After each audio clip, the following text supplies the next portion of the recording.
오늘 이 본문 말씀은 신명기 말씀 중에서도 이 가나안 족속들이 곧 다 쫓아낼 건데 그들을 다 죽이라고 하는 극단적인 명령을 하는 말씀입니다. 자, 국민학교 다닐 때 그 학교에 전설이 있었습니다. 여러분들도 아마 모든 학교에는 초등학교 전설이 있었는지 모르겠지만 국민학교는 전설이 있었습니다.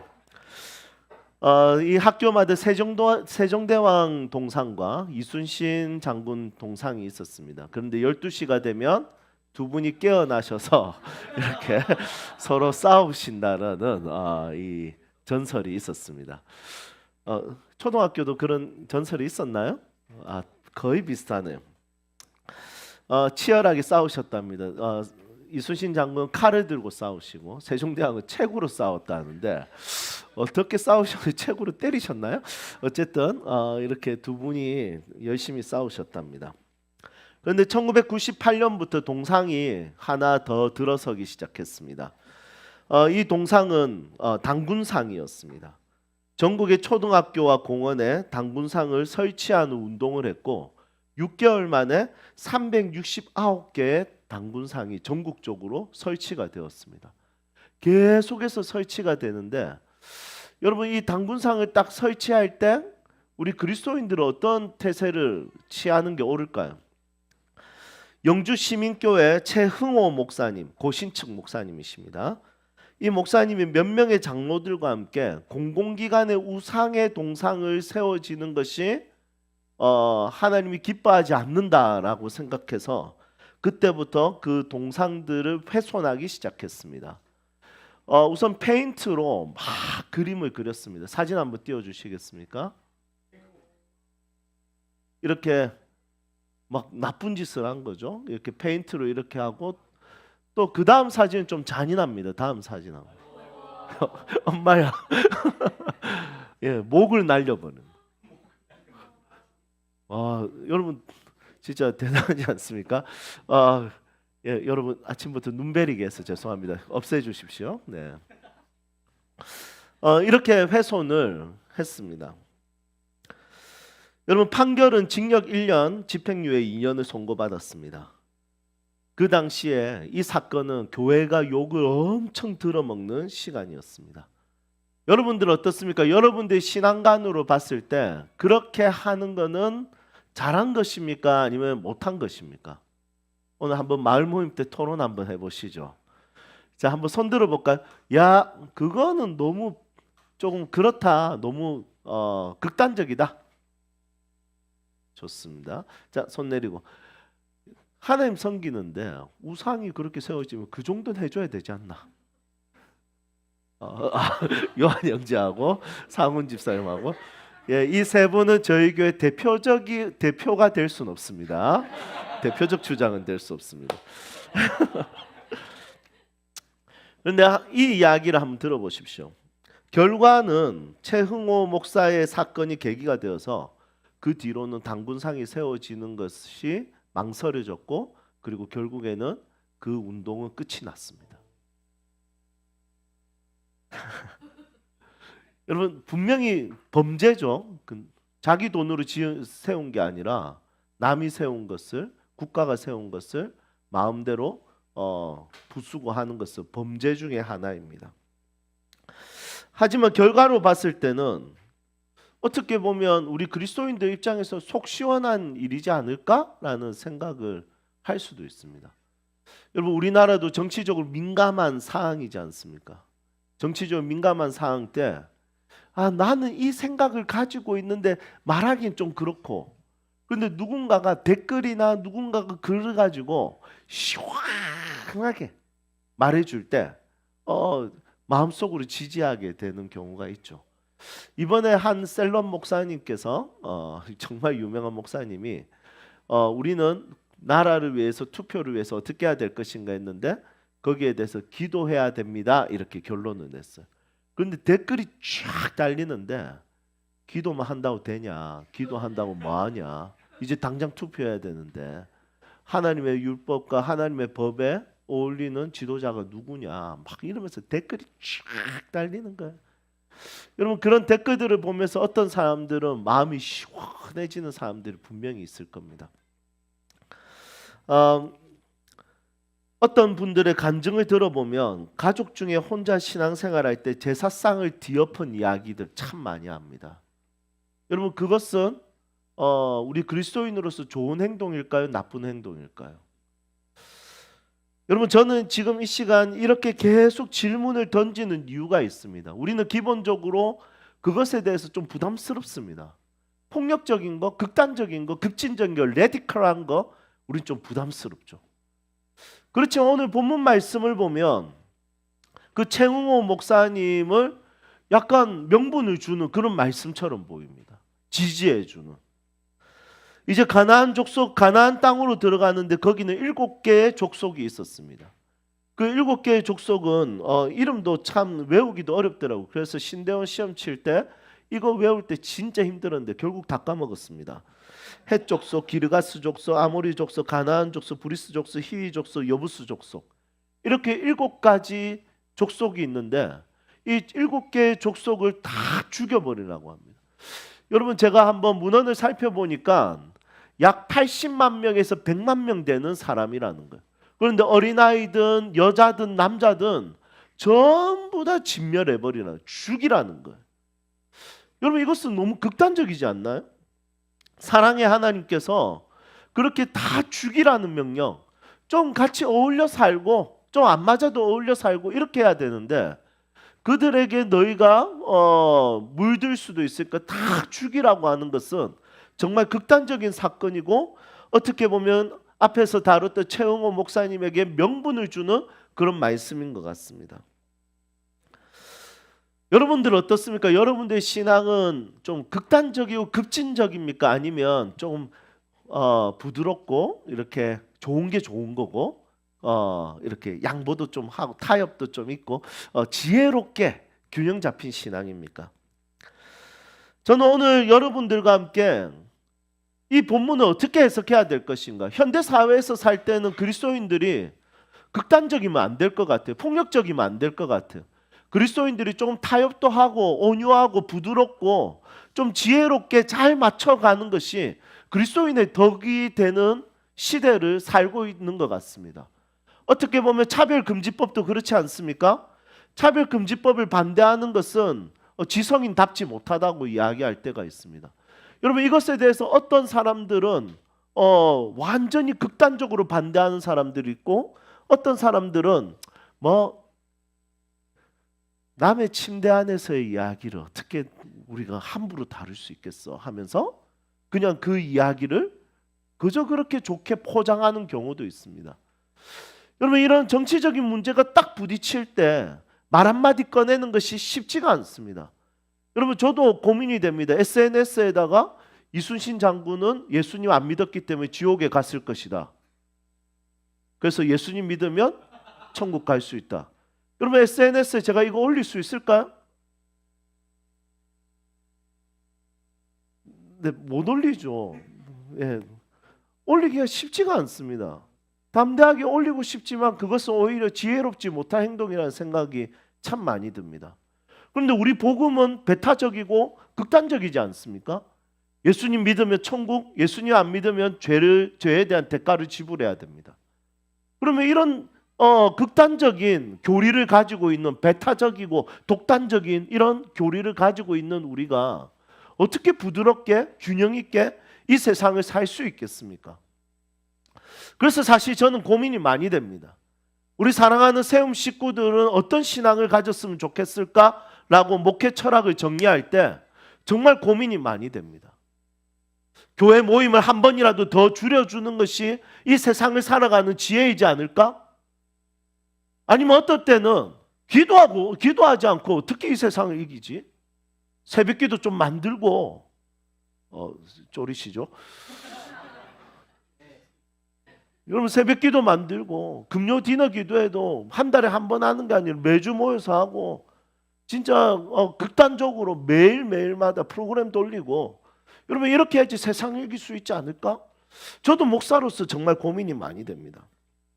균형 잡힌 신앙 또는 극단적인 신앙. 여러분 우리는 어떤 신앙을 가져야 될까요? 코로나 기간에 우리는 이것을 경험했습니다. 예배와 방역. 그런데 어떤 교회는 벌금을 물러가면서도 예배를 드렸습니다.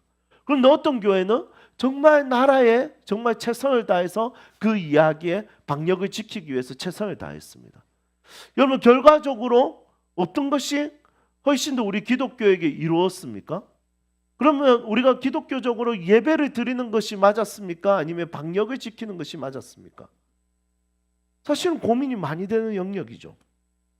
자녀의 신앙과 공부. 여러분, 이 자녀의 신앙과 공부는 우리 부모 입장에서 고민이 많이 됩니다. 주일날 학원을 가야 되는 아이들 너무 불쌍합니다. 전 저희 교회가 주일날 아이들 학원에 보내지 않는 교회가 되기를 주님의 이름으로 축복합니다. 여러분, 극단적인가요? 토요일까지는 보내시죠. 하지만 저는 목표가 있습니다. 제 아이 3명을 고등학교 3학년 때까지 학원 보내지 않는 거. 국영수 사과 관련된.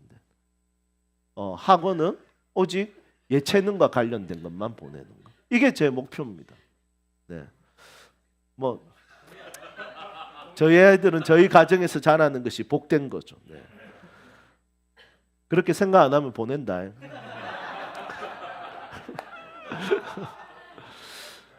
여러분, 한번 고민해 보십시오. 지금 제 후배가 분당에서 사역을 하고 있습니다. 분당에서 사역하는데 주일날 예배를 끝날 때 이미 밖에서 웅성웅성합니다. 부모들이 애들 학원에 데려다 주기 위해서 다 기다리고 있습니다. 그래서 그때 목사님이 설교가 조금 더 늦게 마치면 컴플레인이 계속 올라옵니다. 그러면서 부모들이 들어와가지고 나와. 여러분, 이게 현실입니다. 강남에서는 시험 기간이 되면 애들이 교회로 오지를 않습니다. 이런 시대 가운데 우리 아이들의 신앙과 우리 아이들의 교육에 있어서 고민을 많이 하게 됩니다. 대학 가면 마음껏 신앙생활 할 수 있어 라는 것으로 우리는 핑계 삼아서 할 수 있겠죠. 자, 세 번째, 사랑과 성소수자. 자, 네 번째, 회식과 부흥회. 와, 이거 중요하죠. 여러분, 회식 날과 부흥회 날이 겹쳤습니다. 어디 갈 겁니까? 예, 소고기면 회식 가고 삼겹살이면 부흥회 오고. 네. 여러분, 다 소고기를 사줄 때 이유가 있습니다. 그거 함부로 먹으면 안 됩니다. 여러분, 노방전도 밖에서 막 매달고 막 지옥 가라 막 천국 이렇게 하는 사람과 관계로 전도하는 사람. 여러분, 어떤 게 더 우리에게 좋은 신앙일까요? 우리는 뭐 이 시대에 무슨 노방전도 그런 거 시끄럽고 관계로 전도해야 돼. 관계로 전도 안 하면서 안 하잖아요. 여러분, 합니까? 잘 안 하지 않습니까? 예, 관계 전도. 우리 교회에서 제일 전도 많이 하는 사람 누굽니까? 인스타그램. 저희 교회는 유튜브님께서 제일 전도 많이 해요. 예, 유튜브 전도자. 여러분, 그래서 사실 관계 전도가 아니죠. 여러분, 문화생활도 그렇습니다. 여러분, 주일날 우리가 자녀들 데리고 우리가 관광을 간다든지 아니면 우리가 교회를 섬긴다. 이런 갈등이 참 많이. 이런 급진적인 신앙과 이런 균형 잡힌 신앙에 있어서 갈등하고 고민하는 순간들. 아예 갈등이 없다면 너무 편할 것 같아요. 아예 급진적이든지 아니면 아예 균형 잡힌 그런 건 나랑 안 맞아. 이렇게 되면 아예 괜찮을 것 같은데, 여러분, 우리가 생각했을 때 이 시대를 살아갈 때 자녀를 신앙으로 키울 때 또 내가 신앙생활할 때 성경을 읽을 때 찔릴 때가 너무 많다는 것이죠. 그렇다면 여러분들과 함께 오늘 나누고 싶은 것은 그것입니다. 성경은 우리에게 말랑말랑한 신앙생활을 원하지 않는 것 같습니다. 맞죠? 4절 한번 볼까요? 왜 그렇게 원하지 않는지 한번 보겠습니다. 4절에 이렇게 이야기합니다. 그게 내 아들을 유혹하여 그가 여호와를 떠나고 다른 신들을 섬기게 함으로 여호와께서 너희에게 진노하사 갑자기 너희를 멸하실 것입니다. 성경이 우리에게 말랑말랑한 신앙생활이 아니라 조금 극단적으로 접근하면서 명령하는 이유가 우리는 유혹에 약한 자이기 때문이죠. 우리 중에 유혹에 강한 자들은 아무도 없습니다. 그래서 요셉이 보디바 장군의 아내가 이렇게 다가왔을 때 그 여자를 이렇게 멀리하고 도망을 갔습니다. 왜냐하면 자기 스스로가 유혹에 약하다는 것을 알고 있기 때문이죠. 여러분, 그때는 요셉이 청년 시기였습니다. 청년 시기 때는 한참 몸이 뜨거울 때입니다. 몸이 뜨거울 때 장군의 아내니까 얼마나 아름답겠습니까? 그래서 이쁜 여자를 선택하고 그렇게 데리고 있었을 건데 그 여자가 요셉을 꼬셨다. 그러면 요셉은 넘어갈 가능성이 굉장히 높았겠죠. 그런데 요셉은 도망가 버립니다. 왜냐하면 사람의 존재는 유혹에 약한 존재이기 때문이죠. 선악과 사건도 그렇습니다. 선악과 사건도 유혹으로 넘어졌습니다. 이렇게 이야기합니다. 저 선악과가 보암직스럽고 탐스럽다고 이야기했습니다. 여러분, 배가 고파서 넘어갔던 것이 아니라 보기 좋아서 넘어갔습니다. 야, 맛있겠다 싶어서 넘어갔습니다. 그래서 유혹이라는 것은 우리에게 너무나 강력한 것이죠. 너희 아들들을 그들의 딸들과 결혼시키지 말라. 왜냐하면 그들이 유혹을 당해서 너희 모두가 진멸당할까 봐 걱정이라는 것입니다. 그래서 성경은 우리에게 누군가에 대한 폭력성으로 극단적인 선택과 급진적인 신앙을 가지는 것이 아니라 내가 당할 수 있는 유혹적인 것에 급진적이어야 된다는 것이죠. 우리가 당할 수 있는 유혹이 있다는 것. 기도를 미룬다든지 말씀 생활을 미룬다든지 예배를 미룬다든지 아까 이야기했던 자녀 교육에 있어서 하나하나 양보하다 보면 어디까지 양보할지 모른다는 것이죠. 그래서 우리는 유혹과 관련돼서는 극단적이고 급진적인 신앙이 반드시 필요하다는 것입니다.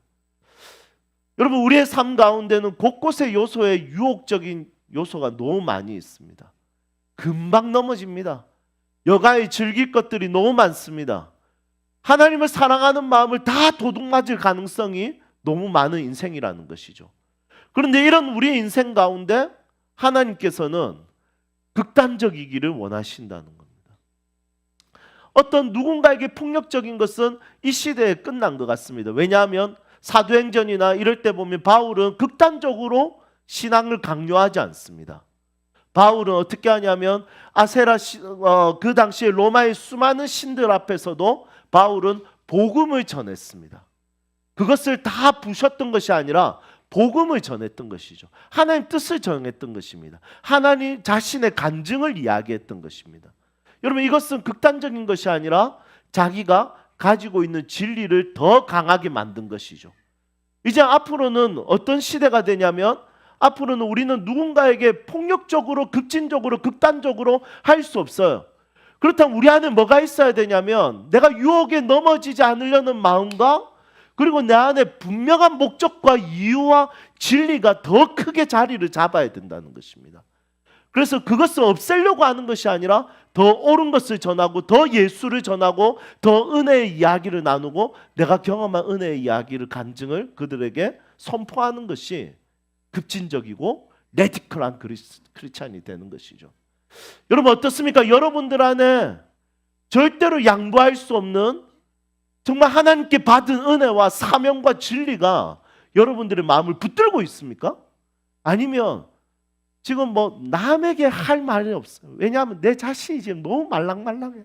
내 신앙이 그냥 금방 타협하고 금방 포기하고 금방 저거 모르겠다 이렇게 되는 내 모습이라면 오늘 이 말씀을 귀담아 들으십시오.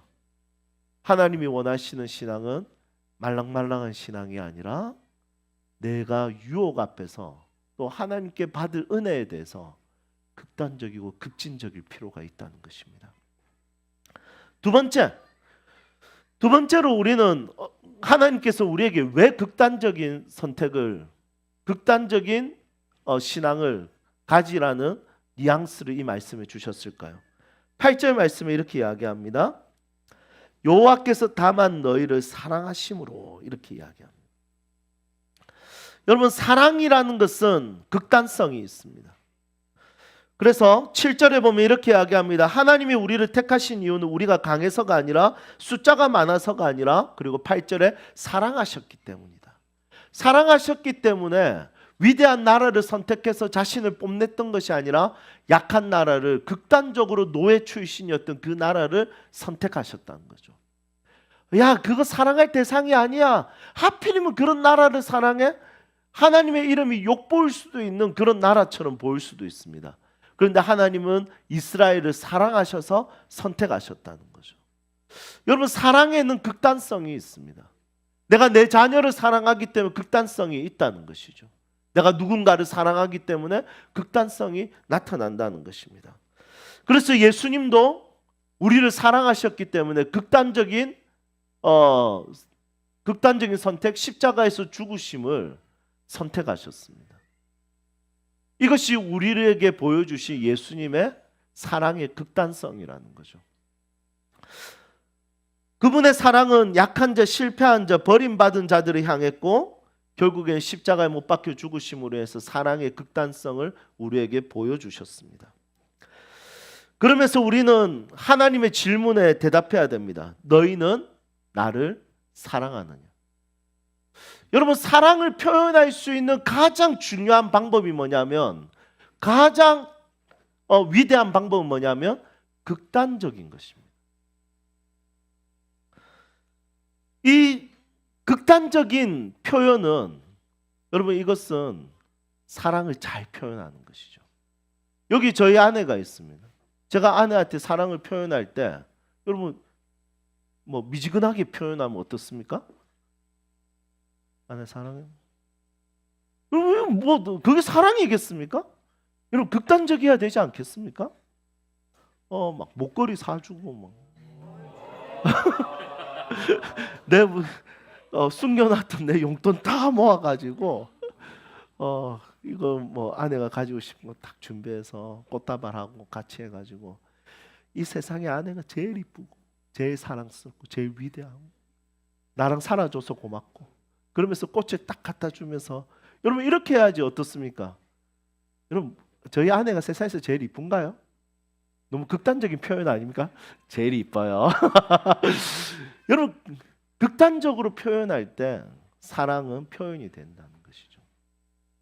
마찬가지입니다. 이 시대를 살아가는 우리가 하나님을 사랑하는 사람으로 산다는 거, 말랑말랑하게 살면 하나님 사랑하는 것일까요? 모르겠어요. 하나님을 믿는 것은 되겠죠. 믿음이라는 것은 어떻게 보면 말랑말랑하게 가능할 것 같아요. 왜냐하면 성경에 보면 예수님의 이름만 불러도, 그분의 시인만 해도, 그분을 믿기만 해도 구원을 받는다. 그러면 크게 극단적일 필요가 없을 것 같습니다.